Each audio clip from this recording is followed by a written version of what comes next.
Կաթողիկոսը միանշանակ մնալու տարբերակ չունի, եւ ես կարծում եմ կաթողիկոսին խորհուրդ տվողներն էլ նրա հիմնական թշնամիներն են, որովհետեւ քանի կաթողիկոսը մնում է իր տեղում եւ չի հեռանում, անգամ հեռանալու պատվախնդրություն չունի, անգամ այնքան չի հարգում եկեղեցին, որ այսքանից հետո չի պատրաստվում իր գոյությունից, այսպես ասեմ, զրկել էլի եկեղեցու ներսի ներքինը,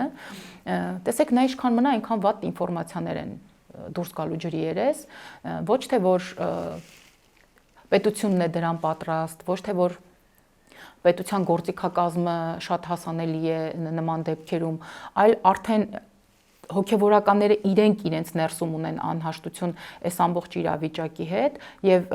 երբ ինչ որ մեկին անկյուն է մղում, ապա այդ անկյունում գտնվողը երկար չի մտածում իր կողմից օգտագործվող մեթոդների, միջոցների մասին եւ ես շատ վախենում եմ ուղղակի, ես պարզապես վստահ եմ, որ էլի կան խայտառակ պատմություններ,